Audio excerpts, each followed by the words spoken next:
snowflakes got an inch in diameter, coming down wet, and it was mounting up. So my son says to me, so Justin says to me, he said, well, we're going to go hunting, Dad. I said, well, Justin, I said, you're going to be out there half an hour. We're going to be soaked to the bone.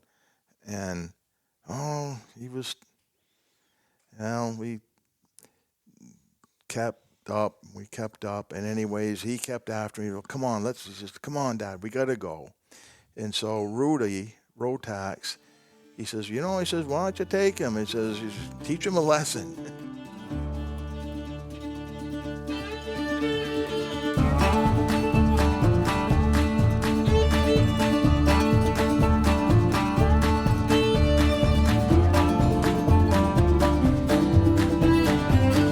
Welcome back to another episode of Northwoods Whitetails Podcast. I'm your host, Joey Davis. Today I'm joined by Brent Dragon, and our special guest is Harold Torre. Harold, how you doing? I've never been better.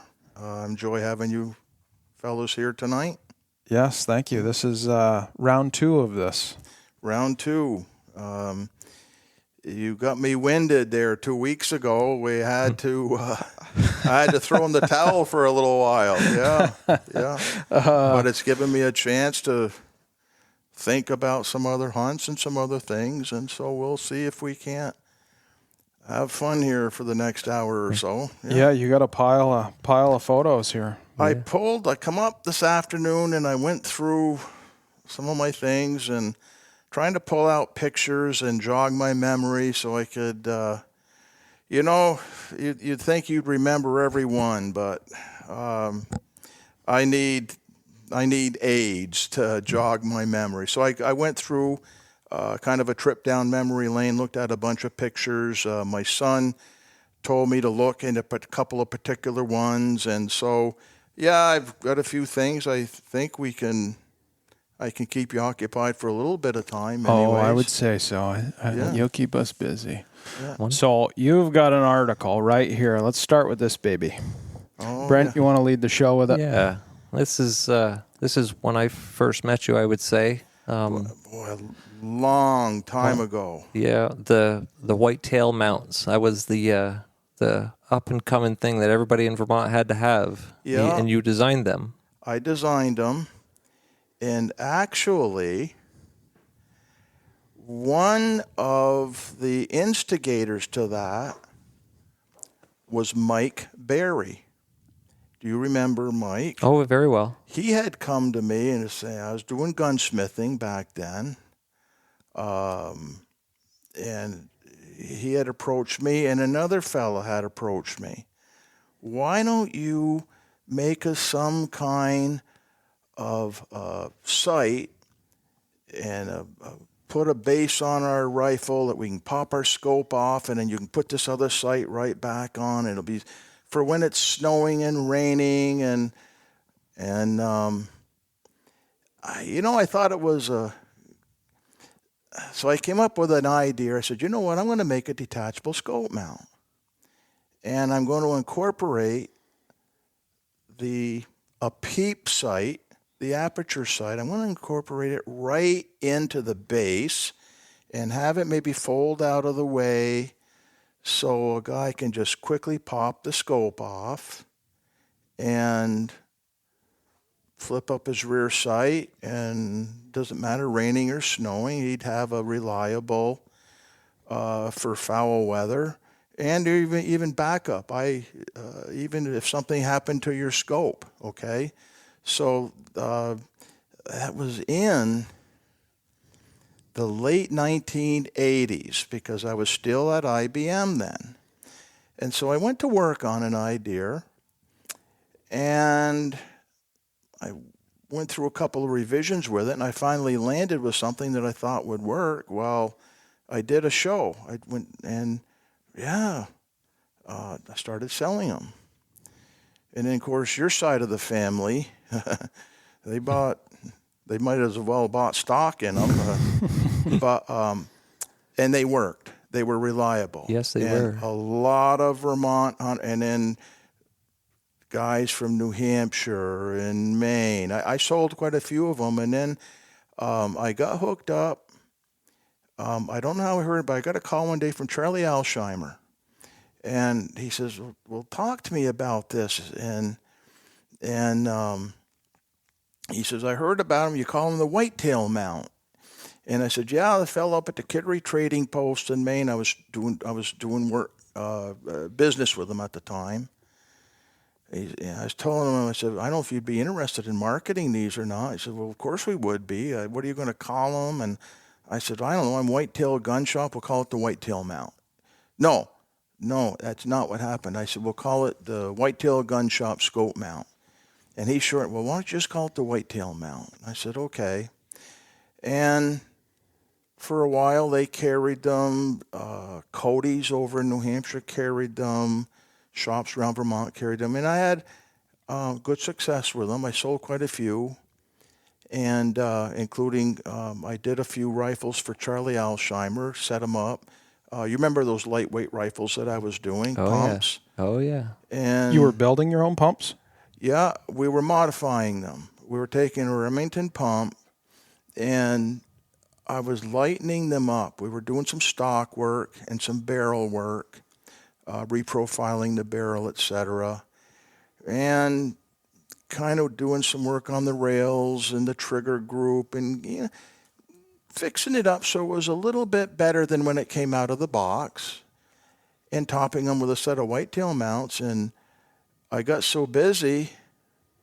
Well, in 1990, there a couple years later, I left my post. I had a pretty good job there at IBM. I was happy, but I was working all day for IBM, and I was working all night in my shop, and it was okay for a while. But I finally had, I got the family together. I said, look, Dad is working around the clock. I got to do one thing or another. Well, the family, well, Dad, you're going to have to make that decision yourself. Anyways, I left IBM. I never looked back, and I became a full-time gunsmith. It worked out. But being a full-time gunsmith, deriving your living from working on hunting rifles and wanting to be in the deer woods and wanting to be in the Northwoods in the fall, that was a conflict of interest. So I had a real tough time with that for a while. But again, it eventually worked out. But I don't know how many sets of those whitetail mounts that I sold, but it was enough to keep food on the table in my family. And having said that, at the time I had one daughter in college. I had another one on the way. And I went to my boss at IBM, so I'm going to resign my post. He said, what, are you crazy? And I said, well, maybe, but I'm going to try it on my own just the same. It worked out. And I ended up, I still use a whitetail mount today. I still have people, my neighbors have them. Beaver was just here. Beaver was just here this morning, said he shot his rifle, and he still got, it was one of my pumps I did for him way back when. He says, I'm still using it. It's still going. So those mounts, you could take them off, put it in your pack. Yes. And you could put it back on, and it was spot on, right? Spot Your on. scope was still spot on. Spot on. Every time. Yeah. And that's just exactly what we did. I sold a lot of little loopholed VX3s, 1.5 to 5s. We were topping on those little Remington pumps because it was small and compact, and that's just what guys were doing. They were popping them off and just putting them right in a fanny pack. Yeah, no kidding. And then you just run like a Williams peep or something. I had made the base of the aperture of the sight myself, and then I can't remember, his last name was Calouette. He was with Marble Arms at the time out of Michigan, and they made gun sights. You've probably heard of Marble Sight Company. And they made me the apertures that I needed.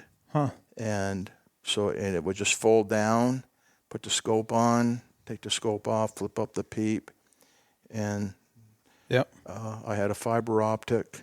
Most of the guys I was using either green or red fiber optic beads, and that's pretty neat. It was the go-to thing there for a while, and then I kind of let it fizzle out.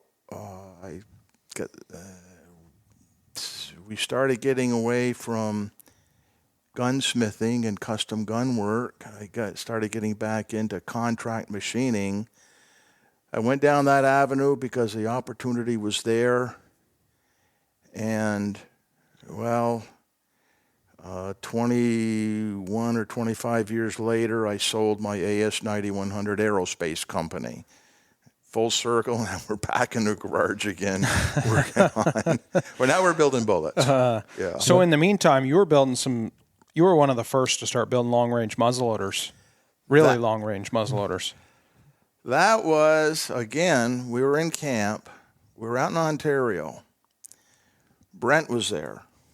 And this is a true story. He comes into camp one night, and he says, the great big buck came by about 150 yards. I took my best shot, and I don't remember the exact details, but and so I said, well, what was it? He said, yeah, he says, I think it was a really good one. And okay, so the next day, we all go hunting again, and there was Brent and I, his dad, Beaver, Bobby, and my very good friend Robert Cavaretto. He's here in one of these pictures. So I go out the next morning. I'm picking my way through the slash, and I knew this spot. There was a swale, and I always approached it carefully because I always knew there might be an opportunity there. Well, I'll be damned, you can't believe it. There he was. I'm on one side of the swale, he's on the other. And he was about 250 yards away. And the way I remember, and I might be, is after I shot, I GPSed the point that I was standing, and then when I went over looking for him. But at any rate, there's this beautiful buck standing. I thought he was looking at me. He was glued, what appeared to be right on me. Well, there was a doe 30 yards from me in the swale, and I didn't see because when I saw him first, and so we were all shooting the same muzzle loader. These little short-barreled Katahdins. Thompson. They're made by Thompson. There was a model. And so I'm trying to find a spot I knew he was a long ways, but I had to take a shot. So I'm trying to find something to steady myself on, and I couldn't. So I drop down to my knees, but now I can't see him, so I stand back up. In the meantime, he's frozen. He's like a statue. I still didn't know the doe was in front of me. And that's he was oblivious to me. So my heart was, it was going. And this all took place, it's about, say, a minute has elapsed now. So I got to try. So I got in, and I just got down, and I put the crosshair, trying to control, and the crosshair, it was swaying. It was right between his forehead and his eyes when the gun went off. Boom, recoiled. I came out of recoil, and he was gone. And so I reloaded. I'm saying, well, geez, maybe I got him, maybe I didn't. Well, I don't think I ever touched him. But I reloaded, and I remember he was standing, there was a broken white birch tree. And I said, well, that's what I'm going to walk towards. Well, it took me forever to get over there. But and I'll get back to why this long-range muzzleloader. But anyways, I got over there, and I never touched him. I hunted in there for 3 or 4 more days, never saw him again, which is normal. He was going through there that day, and he was gone. But I got to thinking about it. Then I come back to camp, and I'm telling him my tales of woe, and he comes in, well, I think you said that the wolves were chasing. That that deer. That night, I was in that morning, I was in a stand, and the deer came back by me. Yeah. I shot again Yeah. and knocked him down. Yeah. And no blood. And when I got out of the tree, the two wolves were standing right beside me. Yeah. And they turned around. Eventually, I mean, it was either go back up the tree, but the gun wasn't loaded. They turned and ran. Yeah. And I went looking for my deer and never found it. There was no snow. So with all that winter, and he eventually found his animal, but it was That night. It was that night I saw the ravens. Yeah. That was your big one. Yeah. That was that big one. Mm-hmm. Yep. Yeah. So we, I said, you know what? I said, we got to have a better muzzle loader. And I got to thinking, some people were experimenting around with smokeless powder and bullet to bore. And I said, well, I think I'm going to fool around. And I did. And I came up with and I was at the NRA show down in Harrisburg, Pennsylvania. This would be 8 or 9 years ago now. It was quite a while back. And I went down there and I had my smokeless powder muzzle loader and I had it advertised. And a fella from Maryland came by my booth. I could think of his name, but anyway, so he says, well, talk to me about this smokeless powder muzzle loader you got. So I told him, and he said, well, where he lived in Maryland, centerfire high-power rifles were not legal for use. And he had a deer problem. He had a farm. He had crops. And the deer were eating him out of house and home. And the state were giving him permits to shoot them. But he said for some reason they figured out the range of his rifle that he was using, and he said they always seemed to be a little bit out of range. So anyways, he purchased one from me, and we started experimenting around with bullets, and he was sending me pictures of shots that he was making at almost 600 yards with that rifle. Now, the longest shot that I ever made with one on target was 500 yards, and it was a 10 ring. But a few years ago, I did make a shot on one at just under 400 yards, and I've had people tell me they've used them. Kevin Camp, for example, he's made some long. George, my buddy out in Kansas, has made some long shots. But yeah, I stopped making them for a couple of different reasons. They're a lot of work, and there are easier ways for me to work and earn my income. Okay. But then the other reason was insurance. And, some people, you load a muzzle loader, a black powder gun, and you don't do something right, well, something can happen. But with these, if you do something wrong with them, somebody's going to get hurt. And I finally decided that I don't want any more of them out there. So if that's, but I still do have a few.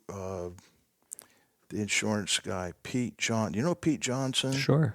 His father's Denny. Yeah. Yep. Pete's been after, why don't you make me one? Why don't you make me one? And he's been using Kevin's every year. And Kevin says to me, well, Bonham, why don't you make him one? And I'm going to be honest with you, I just don't have the time. There's other things I want to do, and so that's what I'm doing. Yep. So the long-range muzzle loader, the smokeless powder muzzle loader, again, it came out of need. We were in camp, and again, my friend, he's taking the deer are walking by him, laughing at him. Take your best shot, and but they didn't do it after we got that going. No, for sure. So that was the muzzle loader. Yep. Yeah. And now you're on to bullets. Now we're on to bullets, and so that's been a very long process. About 4 years ago, about the time I wanted to get out of making muzzle loaders, I started fooling around with my own bullets. And I made some different methods, cup and core type, and I built dies and press. I did impact extruded, similar to, you've heard of Barnes bullets, solid copper. Mm-hmm. I did something like that. And then I did. Anyways, I learned a lot. And one of the biggest things that I learned was that the people that are already engaged in the bullet making business, that are making good bullets, they deserve a medal. I learned that I didn't know anything, but I eventually. So now, here about a year ago, I invested into some new equipment, and I kind of combined some technologies and to make a hunting bullet. And so I did, and well, there's a shooting range. It's a club. It's called JFF. It's over in Fairfax. They have a 22 league there every Thursday night. They've been doing it for over 20 years, and but they also have IBS matches and ARA matches, center fire, high power matches, and they approached me here a few months ago. Well, you're making hunting bullets. Why don't you make match grade bullets? And I said, well, it's because I'm still trying to learn how to make hunting bullets. But anyways, one thing led to another. As it turns out, some of my hunting bullets really shoot good. I mean, real good.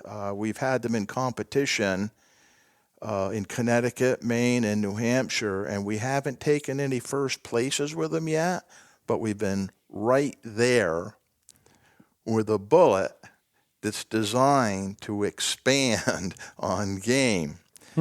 So, are they a copper bullet or yeah, lead? they're a monolithic. They're all copper. And like I say, when I combined technologies, we got some Swiss turning. They start out as bar stock, and they get turned on a very high precision Swiss lathe. And then they go through some dies, and then they go through some metrology, et cetera, et cetera. But so I started kind of varying the geometry of the bullet around, and these guys started shooting them in matches. So we actually ended up with a bullet now. We have kind of, and again, we're just getting going here, Joey. I have a line of hunting bullets. I have around 6 or 8 different calibers now that are very good hunting bullets that I would use. That's what you shot, I just right? shot some last week, and they shot better than anything I've ever shot. Yeah, good. Yeah. Doesn't mean he's going to hit anything. No. He gets shaky. I get nervous. I've seen him in Oh action. yeah, 200+ pound buck at 40 yards just loping through the grass, and he whiffs. Yeah. Yeah. We'll talk about that later. Bunham fixed it. Bunham fixed me up. Yeah, so we got a line of hunting bullets that we're going to start expanding on, but now this target business, the guys are all excited about them, and I'm starting to get orders for, and those guys buy them 500 at a time, so I'll probably end up selling a lot more of those than I will hunting bullets, but who knows what's going to happen. It seems like those copper bullets are starting to become more popular. There's certain organizations, a Vermont organization especially, that's buying land up all over New England, and that's all they'll allow is copper bullets on the land that they own. It's funny you mentioned that. This afternoon I was reading my Maine Sportsman, and there's a fella that's been writing in there the last 2 or 3 issues and advocating lead-free bullets. And again, there are a couple of states in the union. I know there's California, and I think there's another one that for hunting, no lead. But if you go on most of the states, they have, their websites and everything. Most of them are advocating, not mandatory, but, voluntary. We really recommend the use of lead-free bullets for hunting. So, I'm not going to see it in my lifetime, but the days of lead are coming to an end. So, in your opinion, you making these bullets, is lead more accurate than copper, or is there really a shit's bit of difference? Well, boy, that's a tough question for me to answer. I have not, like I said, my bullets have not taken a first place in any of the matches yet that we've been to. But by the same token, we have shooters right in this area that are nationally ranked. There's a fellow lives right over here in Fairfax. He travels all over the country and shoots F-class, 600 and 1,000 yards. And he's seen and used some of my other bullets. And he told me, he says, build me. Now the bullets that I'm making for match right now are what we call short-range bench rest, 300 yards and less. The F-class guys, they shoot 600 and 1,000 and beyond. So they need something they'll stay stable.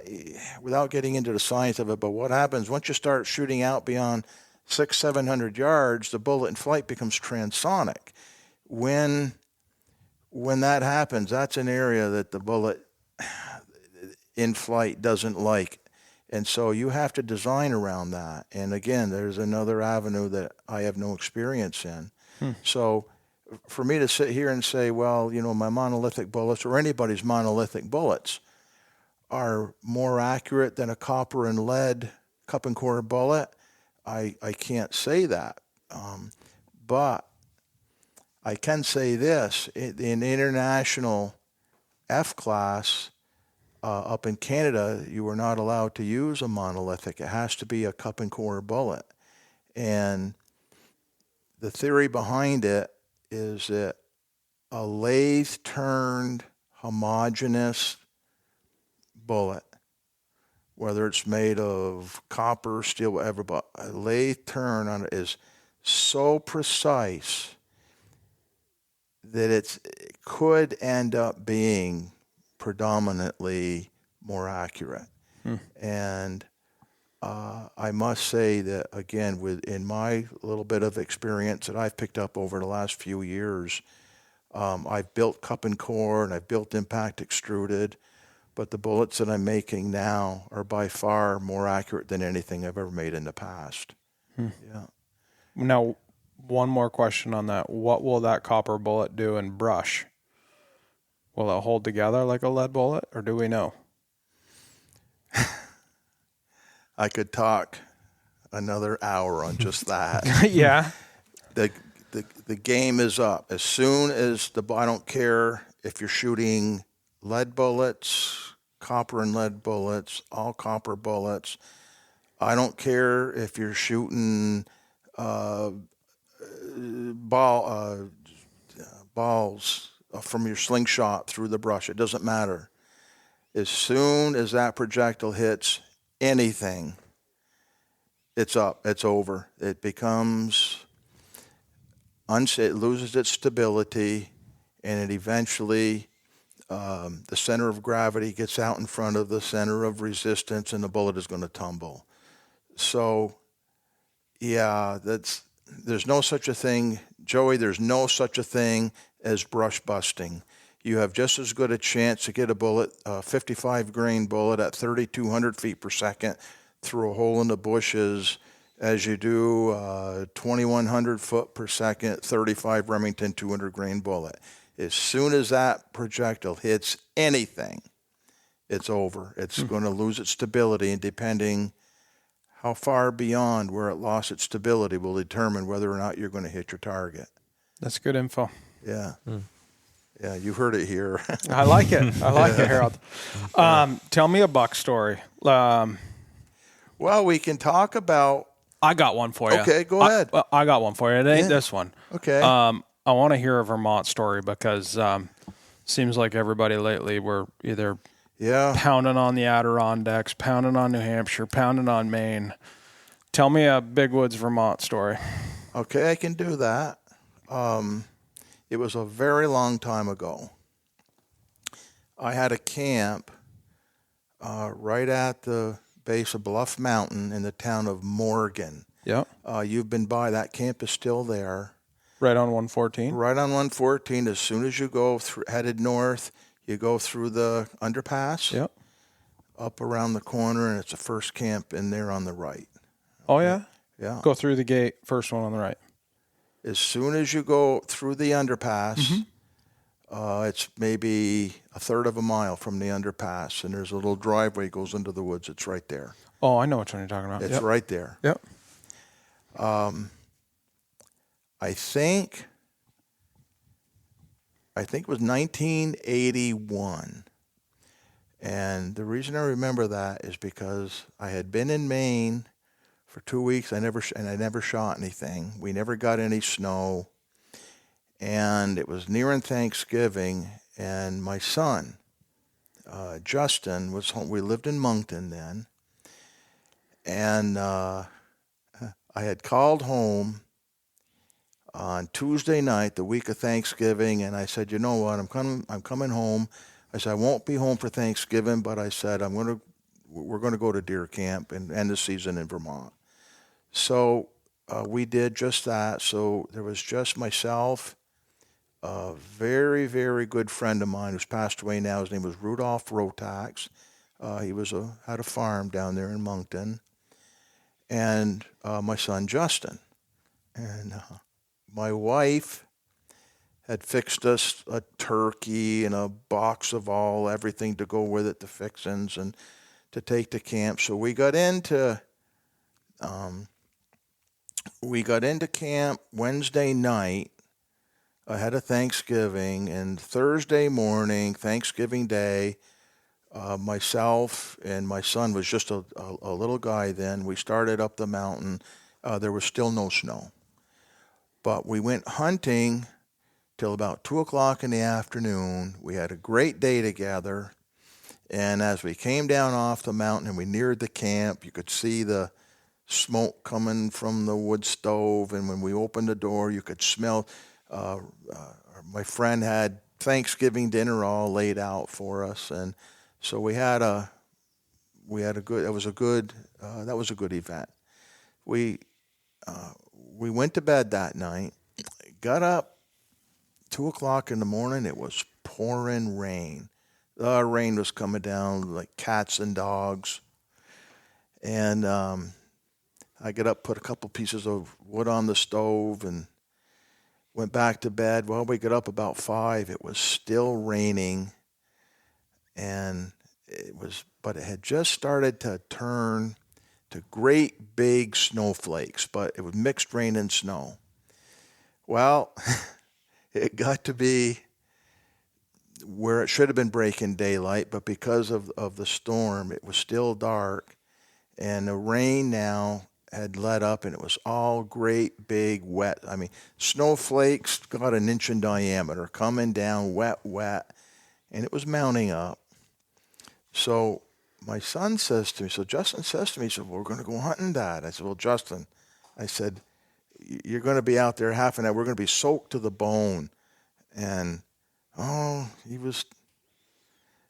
we kept up. And anyways, he kept after me. Well, come on, he says, come on, Dad, we got to go.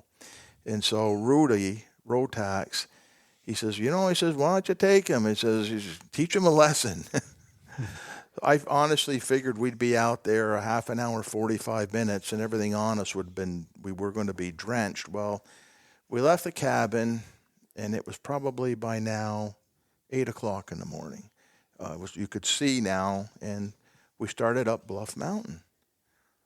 Wow. Brent, reach over your right shoulder. There's the picture right there. That's it. Pick that up. That's it.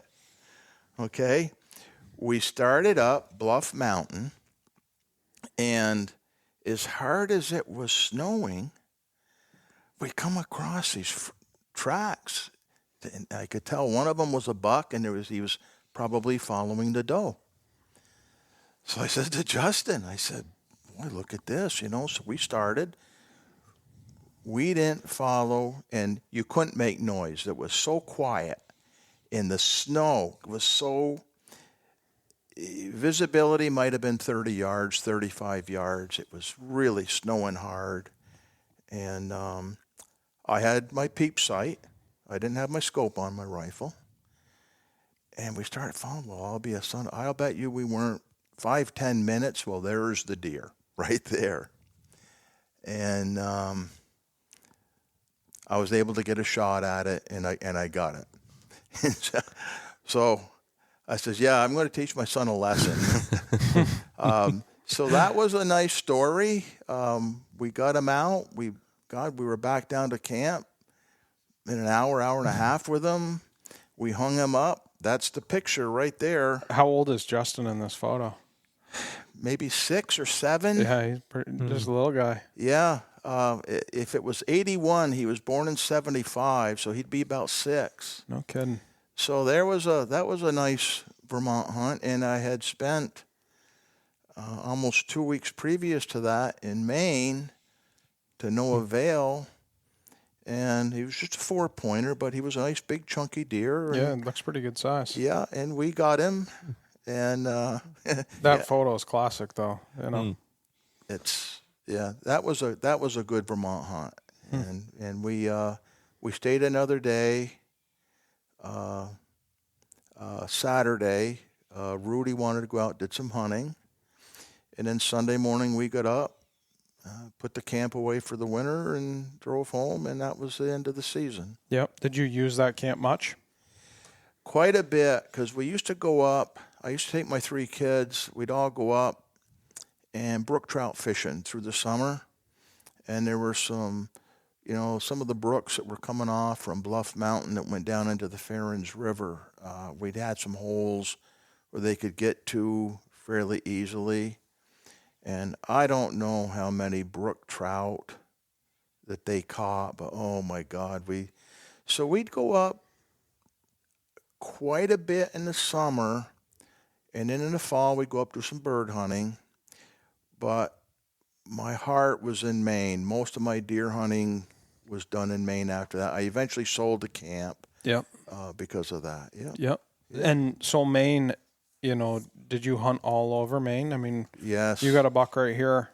That wasn't too long ago from Maine. Yeah, show that to me. Yeah, okay. That was up in the Allagash. And let me see.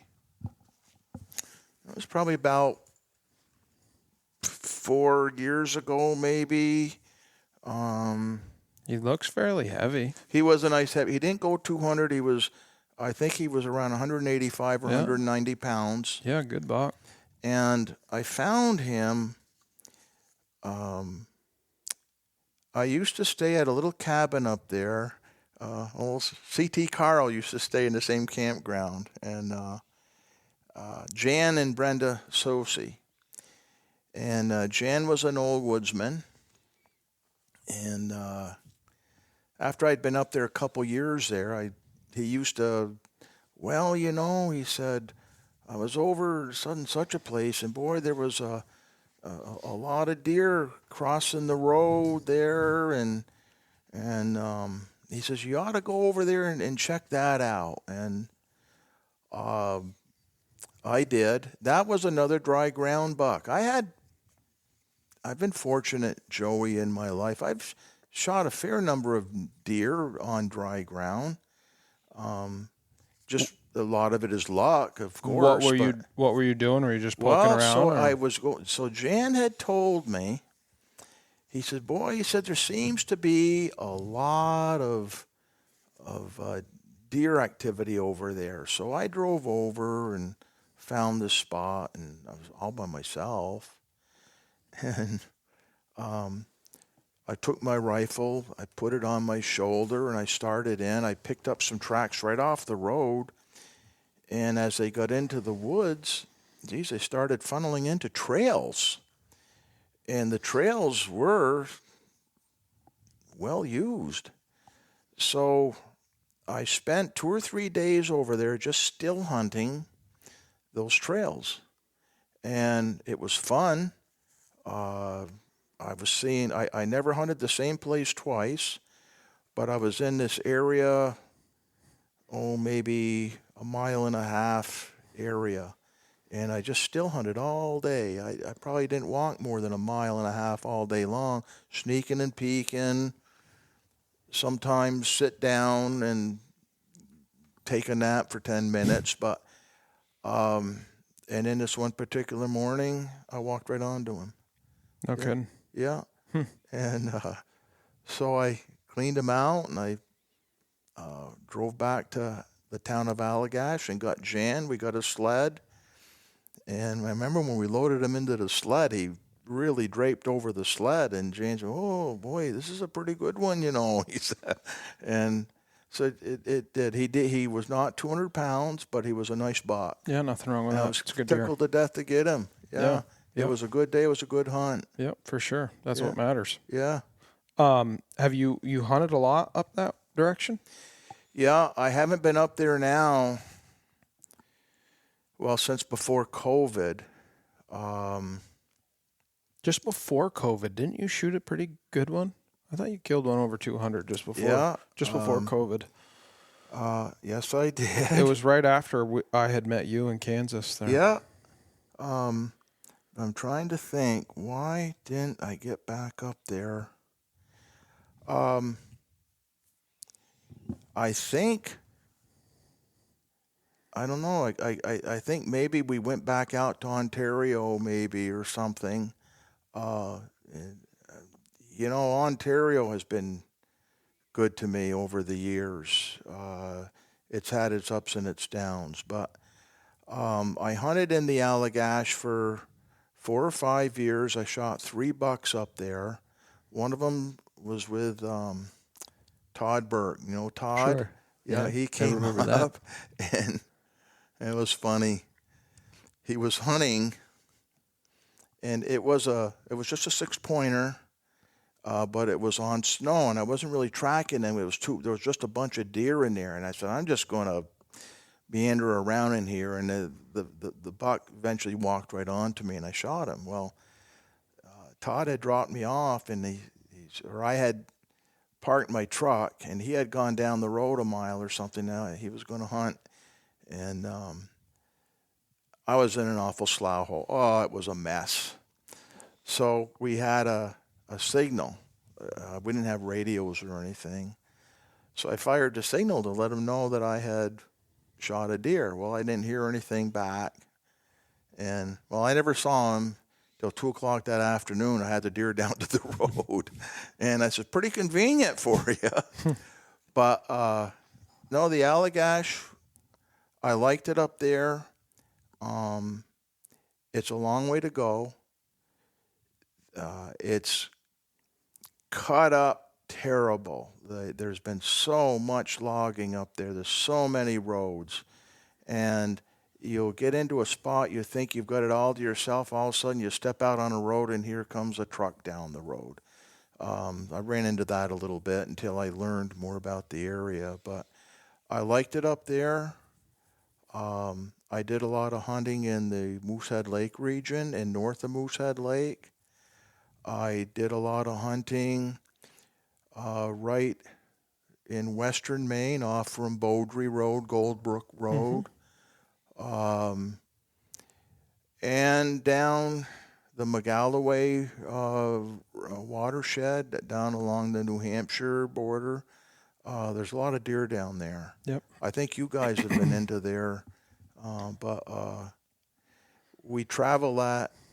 Sometimes in the winter we'll take a day and drive over there and just drive down, and geez, there's so many deer that winter around there. Yeah, it's nice to see them. Yeah, it is. It sure is. But yeah, Maine has always been near and dear to me. Yep. Yeah. There's another one here. It was a big.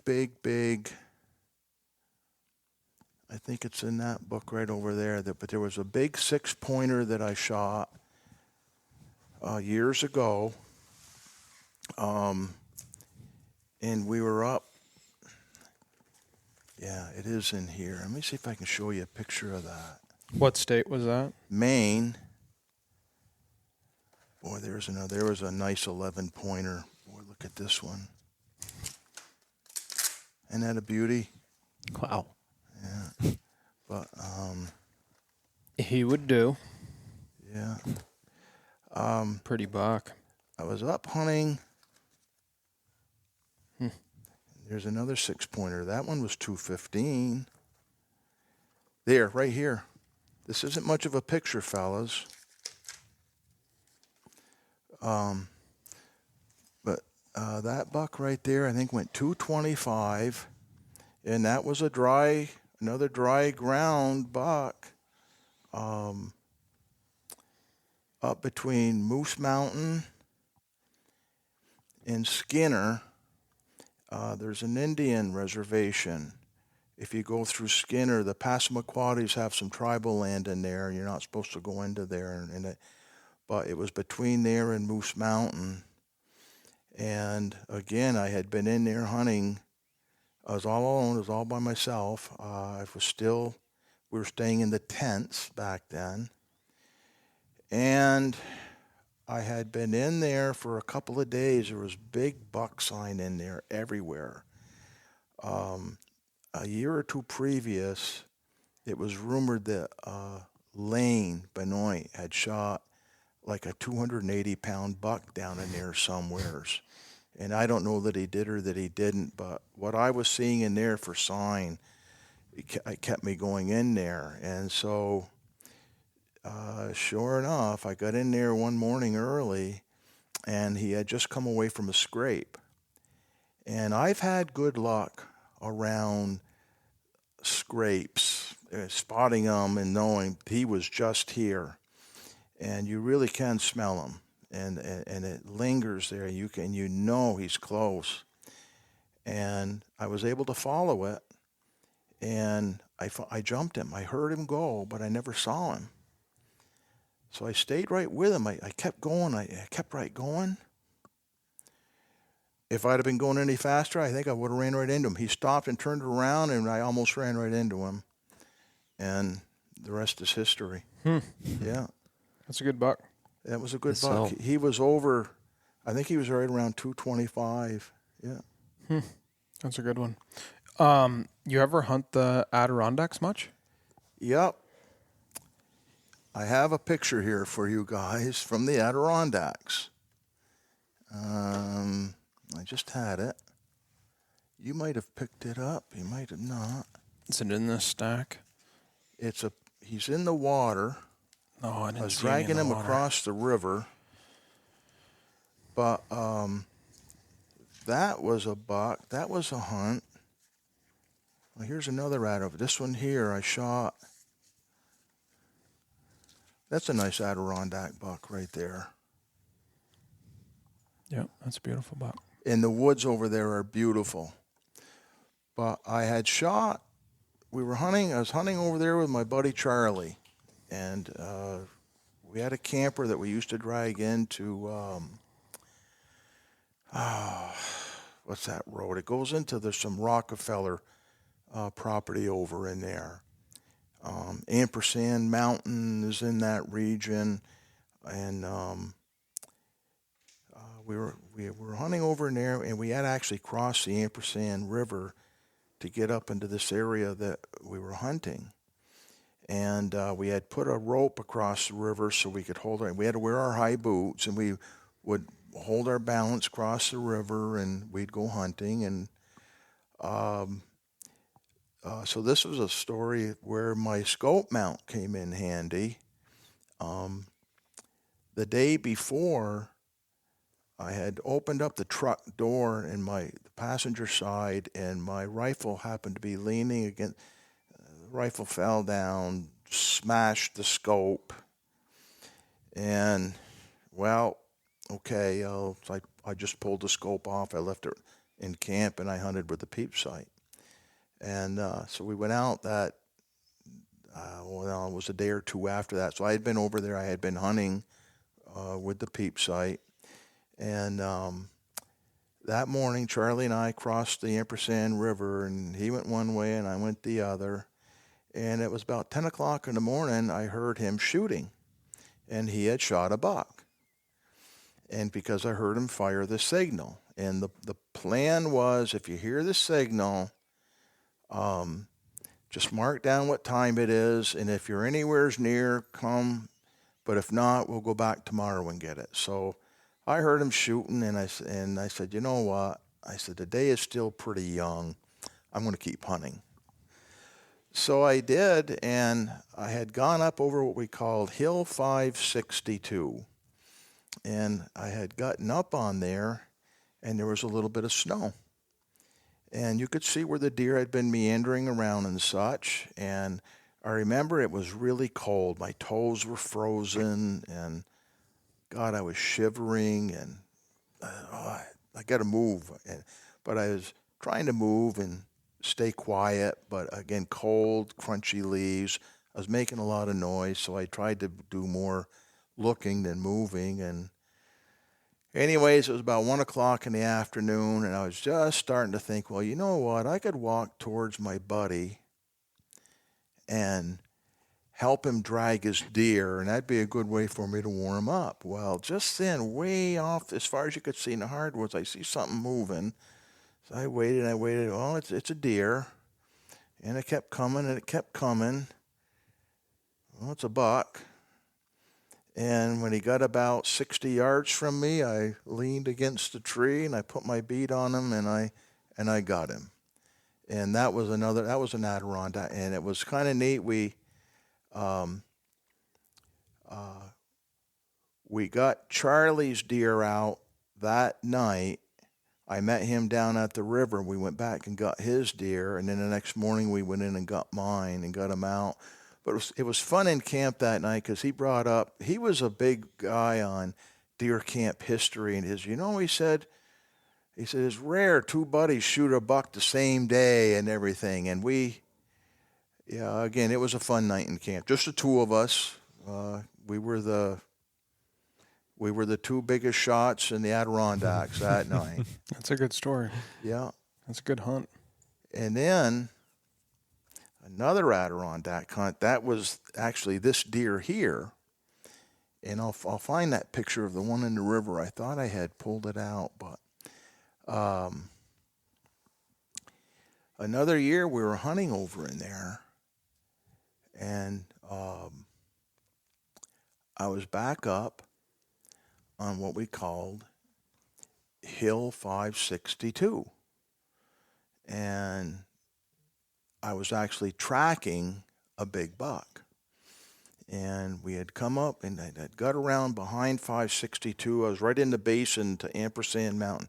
You'd love it over there. Big, big woods, hardly any hunters. Well, back then there was hardly any hunters, but big, big, beautiful hardwoods. And I knew the deer was bedded, and I knew he was within eye shot of me, but I couldn't see him. And again, I was in an awful slough hole. I got to a point where I couldn't move anymore without making a lot of noise. So I said, I'm going to wait him out. And I knew about where he was, and it was pretty simple. I've been following this animal for an hour and a half, and I can see, and there's no tracks over there, okay? He's right here. So, anyways, again, I got cold. My toes, it was cold. And those lacrosse rubber boots, they're... Anyways, I finally, after 10 or 15 minutes standing there, of course, I had gotten sweaty, and I'm shivering. I said, I got to move.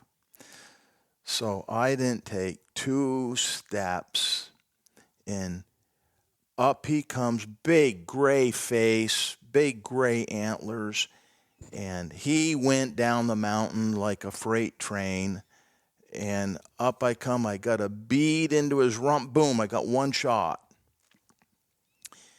And Well, I went down there and I had a blood trail. So I started following him. Do you know Jim Beecher? Sure. Okay, Jim was hunting with me over in there that day. It was me, him, and Charlie. And Jim heard the shot. And so I'm following this animal, and we had a fair amount of blood. And I'll be a son of a gun. He went right by Jim. Jim never seen him, but Jim was coming off the hill, and he whistled to me. And he said, "Was that you that shot?" I says, "Yeah." I says, and he looked, boy, oh boy, he says, well, it was starting to get late. We followed him. The deer crossed the river again. We got wet. And we got back up on the road there, and it was about 4 o'clock. It was getting dark, and up the road was Charlie coming in a pickup truck looking maybe to pick us up. And the next morning, it was a long night in camp, but we all thought that the animal we were going to find him in the morning. Well, we never did. But we followed that animal off into the pucker brush. I'm going to tell you, did he bring us through some deer? And so we went back down in there another day hunting, and didn't Charlie get a shot at a monster buck? I heard him shoot, and I'm waiting. Next thing you know, a doe comes flying by me, and then I just see this great big mahogany colored rack floating above the scrub beach. And I tried to get a shot. Well, I got another shot, but I never touched him again. Charlie never hit him. Behind that guy was a 4-pointer that Charlie ended up shooting. So, okay, so this big guy had evaded us again, if it was even the same deer. Okay. So on the way, we're dragging this deer. We're dragging his 4-pointer out, and I had unloaded my rifle. And there was another fellow with us. His name was Chad, was with us that day, a neighbor to Charlie there. And Charlie happened to, he says, you know, we had to leave. It was getting late. We wanted to get out, so we buried the deer. We were walking out, and Charlie happened to mention, hey, he says, you guys got your rifles loaded? And I said, well, I don't have one in my chamber. And so we jacked one into the chamber, and all of a sudden we hear a couple of deer grunting. We cue balled them. There were bucks running everywhere. I think there was at least 3 different bucks. Wow. So this is one of them. That's one of them. I got him. That's the 4-pointer that Charlie had shot earlier. All right. And so Chad opens up on one of the bucks. I opened up on one of them. And all of a sudden they were all gone. And there's nothing laying dead on the ground yet. And all of a sudden, this guy comes running right back at me, and I finally got him. So that was another day that a couple of buddies had shot deer. But those were what we call the magic days. It was just happening. And I'm not positive. I think that was the last year that I ever hunted in the Adirondacks. And I don't know, I never got a real big buck over there, but I had a couple of opportunities, and I blew it. That's the way it goes. I mean, you don't get them all. Nope, you definitely don't. That's what keeps you coming back for more. You don't get them all. But I've had some very good hunts over there. Yep. That's good. That's good. Well, we should probably wrap this up just about an hour in. So, Harold, thank you very much. If anybody's looking for your bullets, 802-355-1205. there you go. And you're Or building we're going to launch a website here probably in a couple of more weeks. Yep. Other than that, you can contact me directly. Do you have a web address for that? You have a web address for that now? The web is, we got the rough draft of it. We're making some revisions to it. We think we're going to be ready to launch it in a couple of more weeks. Yeah. And the name of that is what? TRC, Torre Rifle Company. Okay, there we go. And Brent can attest. He shot them. What? When did you shoot those? 2 weekends ago? No, last weekend. Yep. And they shot much better than factory. Oh, by far. Not by even far. close. Yep. Yeah. Yeah. Yep. So Well, I did a good job for you. Absolutely, you But did. I do a good job for anybody. Absolutely. So. It's been a pleasure. thanks again, Fellas, before you sign off, I would like to take one more minute. Yeah. What you boys are doing with Northwoods whitetails, I think it's great. Again, I haven't seen Justin, my son, watches all and he enjoys every one of them. And I think, Brent, you had told me you got some calls from somebody that, they look forward to the Wednesday morning or whenever it airs. Wednesday morning when they're released, yeah. I'd like to I'll tell you, you guys are doing a hell of a job. Keep it up. Thank you. Anything you can do to perpetuate our sport, Yeah. thumbs up, guys. Thank you. Okay. We appreciate that. Yeah. Yeah, and keep up the good work. Okay. All right. Until the next time.